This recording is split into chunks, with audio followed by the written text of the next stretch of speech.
Good morning, guys. Welcome back to the channel. In today's video, we're going to be working on the garage. So we made it here to lumber one. Gonna run in here and get some pricing on some 8-foot and 10-foot 2x4s to try to brace the walls up. That way they don't fall over. So we're running here, do that, and when we get back home, I'll show y'all kind of what we mean. But if y'all remember, in the original video, the walls are kind of pushed over a bit. So we're going to try to brace those up. That way, hopefully they don't fall. But we'll just have to see what they got. But one thing I kind of didn't miss about driving the 6.0, especially now that everybody's left, is parking spaces. So this Jeep he's actually parked all the way over against the curb, and you can see I am centered here. I had to pull up, let my grandpa out and back in. This guy is parked pretty close to the line. So I'm gonna say if he comes out here shortly, he probably is not gonna be able to get in his car. So now that everybody's left, I'm gonna try to move this big pig again. I didn't miss that at all, but it is what it is. So anyway, I guess we're gonna run in here. I'm gonna try to park this thing somewhere else, run in here, and let's see what they got for pricing, or if they have anything in stock, because I remember last time we come here and they didn't have very much in stock due to the pandemic and all that crap. So let's run in here and we'll see what they got. Well, guys, this is actually quite interesting. I had to pull in the actual little warehouse here, and they're getting it all loaded up. So it's quite interesting. Never done this before, but we're gonna get these loaded up. I think we got 8 and 10 of the other. So when we get back, we'll see what we got. Alrighty, guys. So we've made it here back to the house. I'm gonna run in and grab some different stuff to take up there and start. But we got 8 10-footers and 10 8-footers. So that should get us going for what we need to do anyway. So we're gonna gather up some stuff, like I said, take it back up here, and I guess we're gonna get to work. Alright, guys, so a little bit of an interesting issue. We shut the power off to the garage here, and we went to plug in an extension cord on the side of the house over here, and apparently the garage wiring is wired to the same breaker as the outside, so had to run it inside. But we're gonna get started. You can kind of see already got one placed, but it's not secured, so we're about to get going with it. All right, guys, so I think we're gonna have to catch y'all tomorrow. Ended up putting together this nice fireplace for my mom. We're not gonna finish it tonight. We're gonna take it to her house probably tomorrow and finish it up. Gonna put this in. This is heavy as crap. This little unit here. We're gonna take 1, 2, 3, 4, 5. So all these extra little pieces we're gonna take and put it finally together in her house. That way it's a little easier to haul in the truck and into her house. So we we actually needed to do this, but it's also taking up the scaffold. We need the scaffold to do that up there. So we're probably going to bring that lumber in here and unload it, and in the morning we'll load that stuff up and take it to her house if she's going to be home, and we'll go from there. But guys, I guess I will catch y'all another day and we'll get back to work. Alrighty, guys, so it is actually the next day here, and we took my mom's fireplace to her.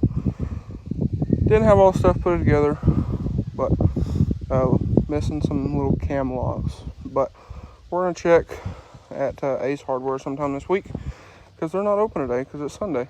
But visited with her for a good bit because, you know, it's what you do when you go visit your mom. And the sun's already setting, so we're gonna see what we can get done here.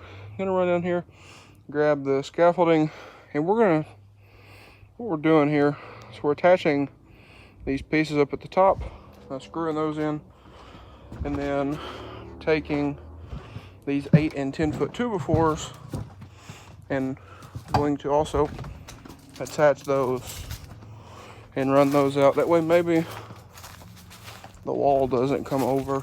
You can see here. So that way hopefully this wall that is all bulged out doesn't come completely over and either hit a vehicle or do more damage to the stuff that's inside. Alright guys, so we got some of these braced up, but I figured I'd show you all why. So this is the roof, right? It's connected. It's all still connected. So what we're afraid of is if this wall comes down, if it comes down, then that roof is just going to fall and smash everything. So we got these. I don't know what happened there. I come out of the house and it was like this, but anyway, we got these up here. These 3 we had intended on going over here, but this wall looks like it's more pulled in than pushed out. As you can see that up there at the top, looks like it is pushed in. So anyway, we're gonna try to jack some of this roof up and support it, get it off 4-wheeler, and try to get the 4-wheeler lawnmower out, because currently it's sitting on the rack of my 420. So I think we're gonna try to get it out. Probably gonna have to take these doors off to do that though. Alright guys, so we took this piece, handyman jack, and jacked up the roof, kind of get pressure off of some stuff, and then took these 8-footers, run up here, screwed them in, and they're sitting on the ground. So hopefully this won't fall anymore. But one more discovery also made, that over here was my white truck headliner, which was nice and moldy now. So I'm gonna have to figure out what to do with that. But this is a good start. We didn't want to go any higher with it because it's pulling away from this beam here. But it's a start. Alright guys, so I think probably gonna call it for the night. Especially since it's Sunday. Looks so bright on the camera, but it really ain't. But I'm gonna take the truck down here to the shop. We're gonna get everything unloaded out of here from the garage. We don't want to leave it sitting up here, and don't want this lumber to get rained on because it'll warp. When the sun comes back out, it'll all but warp.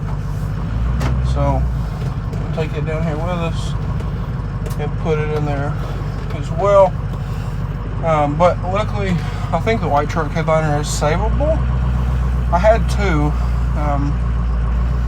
I had one from, again, the white truck, and I had one from the trail truck, if y'all remember that truck. I pulled the one out of the trail truck to keep because I wanted to try some things with it, you know, try, for instance, reupholstering headliners. And then I thought, after, you know, starlights became a thing, I thought, well, that'd be a perfect one to try out a starlight on. And if it works out, then I'll put that one in the truck and I'll keep the other one, the one that came out of the truck. And they both may be fixable. The white truck headliner looks like it has a tear in it, because those are fiberboard.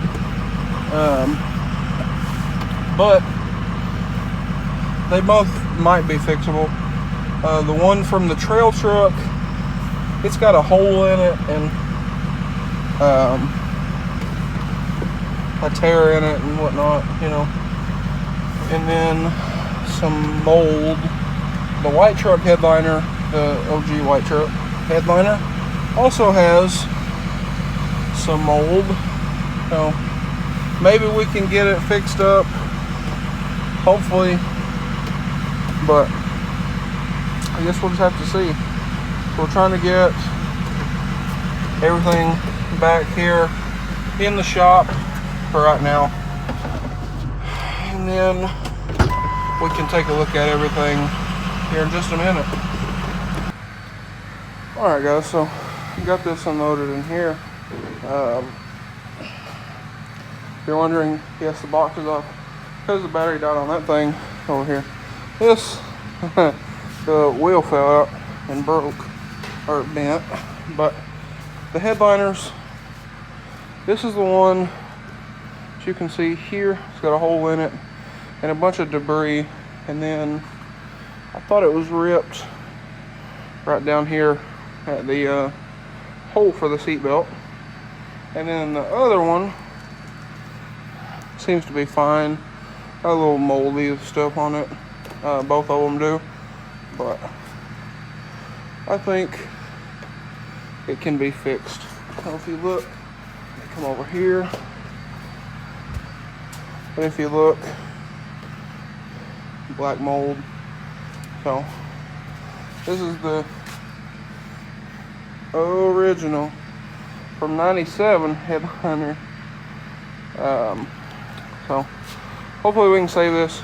But again, if I can fix this other one with maybe some resin or something, that would be amazing, to try to save it and still use it for experiment purposes. But anyway, I guess